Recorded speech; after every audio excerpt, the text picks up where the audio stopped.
everybody, today I'm coming at you with 10 tricks and mindset hacks that are going to help you become a faster learner on your roller skates. My name is Emily. I post new videos every Monday, Wednesday, and Friday.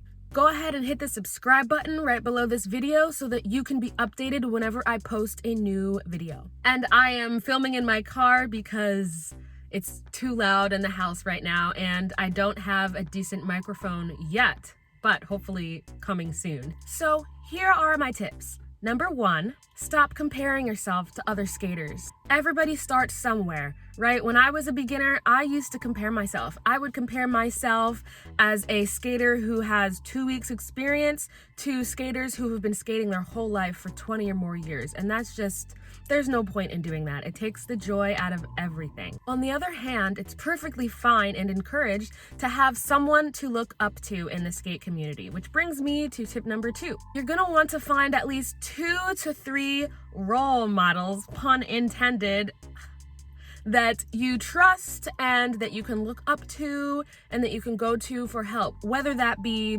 people in real life or skaters who are on YouTube, Instagram, other social medias that you can watch their tutorials and advice. It's important to note that these people you are looking up to, they should be more advanced than you, okay? The whole point is that you can learn from their experience. So you want them to have more experience than you, be a little bit more advanced. And the reason I suggest that you pick more than one, so 2 to 3 people, is that you want to get more than just one perspective. This way you're getting a few different perspectives, and also you're less likely to copy just one person and do everything the way they do it. 3 roller skaters that I really look up to and have been following for a long time are 1, Gypset City,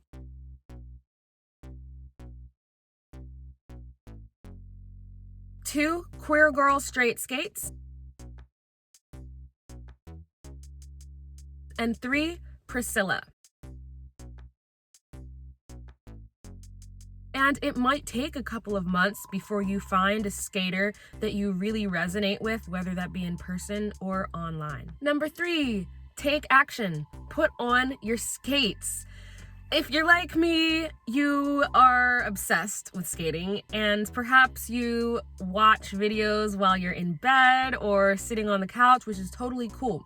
But it's super important that you put your skates on as much as humanly possible. So instead of sitting down and watching a tutorial in your socks or your shoes, whatever you wear when you're in your house, it's much better to get up, put your phone on the table, watch the tutorial while you have your skates on so that you can start to immediately put the advice into practice. This is going to make a huge difference in your progress. This, of course, is only if you have skates at home. The key here too is to have your skates on the first initial time that you are watching a new tutorial.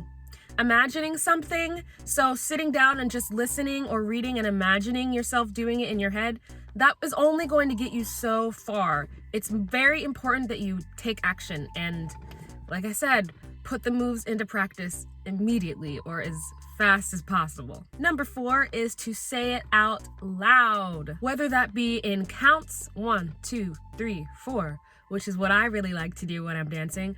Or sometimes I also say words like to describe the movements. For example, up, down, right, left, side, side, back, forward, slide, glide, push, pull, things like that. When I was learning how to skate forward as a beginner, one thing that really helped me is I would say push, glide, push, glide. Push with the right foot, glide forward. Push out with the left foot, glide forward.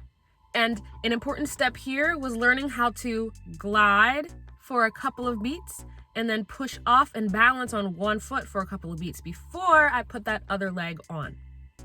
When I was starting out, it was very, very easy for me to take those really quick baby steps. And yes, I was moving forward. That's great. That's a great start. But it's much more difficult to skate forward slowly because you have to have stronger muscles, you have to have a tight core, and you have to have better balance. My balance was awful starting out. It took me like a month to get it smooth skating forward. Number 5 is to stay healthy. Make sure that you are drinking enough water, eating I'll say, decent diet, and get enough sleep. If these 3 things are off balance, then you're more likely to get sick and you are more likely to be too tired to put your skates on. Inevitably, this will happen some days and it's okay, but in order to avoid it happening more days than not, make sure that you are taking care of your body. And I want to acknowledge too that I know for a fact that some of y'all out there are juggling a lot of things on a day-to-day basis. So make sure to be patient with yourself. Number 6 is to reward yourself. No milestone is too small. Here are some examples of things that I have rewarded myself for. Skating the whole way around the rink twice. Skating at the rink for at least 1 whole song without stepping off. Practice daily for 1 week. Balancing on 1 leg while skating forward. Skating backwards. Doing 1 full spin. Dropping into a ramp. Crazy legs. Going to the middle of a rink to try a new dance move. Asking a question to another skater while at the roller skating rink. Laughing off a fall. Taking out my toe stops to dance. Getting my own skates. Trying out new wheels for the first time. First time changing and cleaning my bearings. First time changing my wheels by myself. And the list goes on, but those are a few things.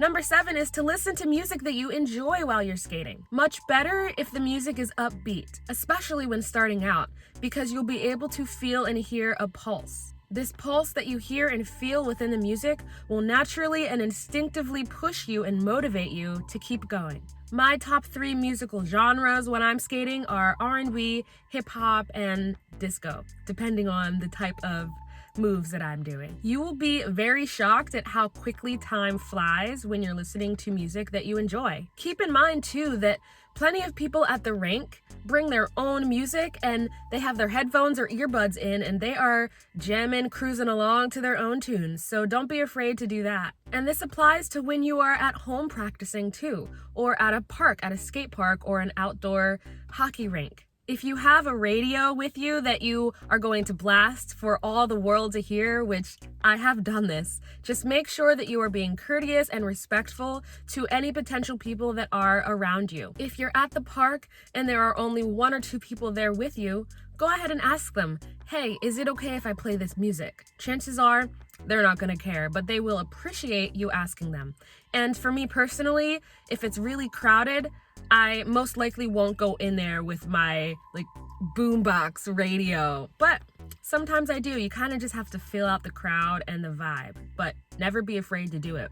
The thing is though, if somebody asks you to turn it off, then just turn it off. Don't make it a bigger deal than it has to be. Some people come to the park to relax and to just take in their surroundings, and they want it to be peaceful and quiet. I know for me, sometimes I do prefer to hear only the sound of the wheels against the ramps. So I get it. And people have asked me to turn my music off, and I always do. Number 8 is to video record yourself and watch it back and take notes. The key thing here is to watch yourself after you record the video.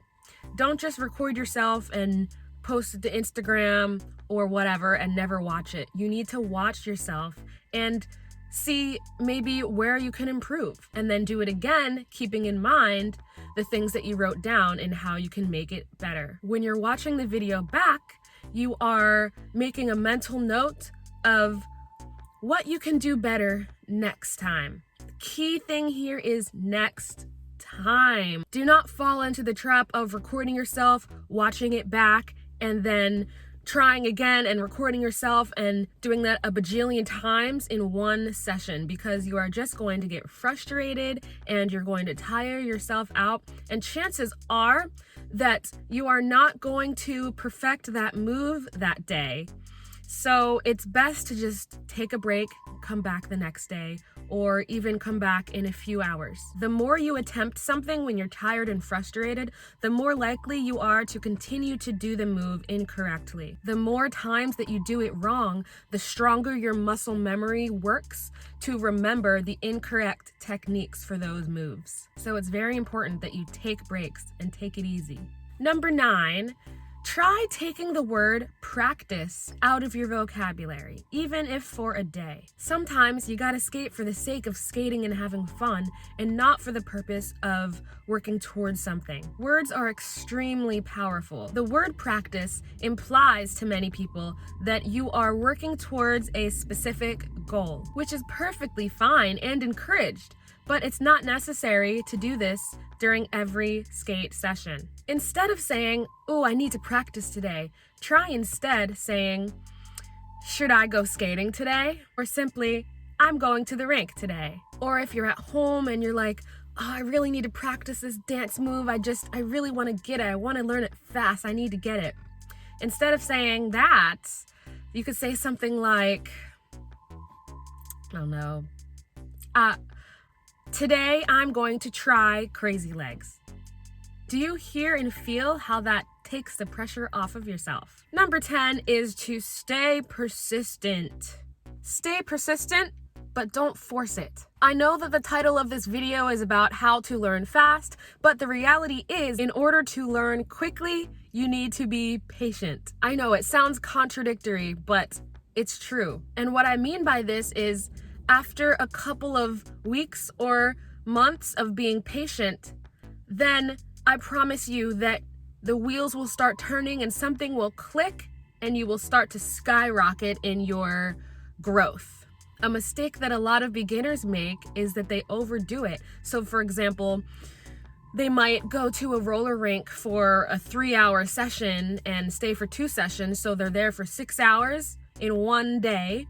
And then they don't put their skates on again for another 2 months.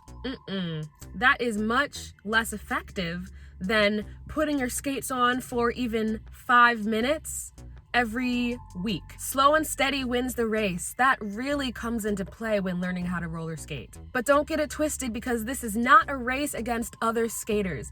The only competition here is between you and yourself. How can you be better than you were yesterday? The truth is that sometimes great progress comes with a little bit of regression, and it's okay. It's gonna happen, and it's okay to get discouraged, but don't dwell on being discouraged. Stay persistent. And a bonus mindset tip for you here is to remember why you started skating. Remember why you are doing this. And if you don't know already, then it's time to start thinking about it and figure it out. The why behind it is going to be your key motivator, which will help you learn more quickly, because it's going to be inevitably something that you care about deeply. A couple of reasons behind why I roller skate include freedom, joy, making friends, connecting with others. Those sort of go hand in hand, as well as time by myself and self-care. So go ahead and let me know in the comments, why do you skate?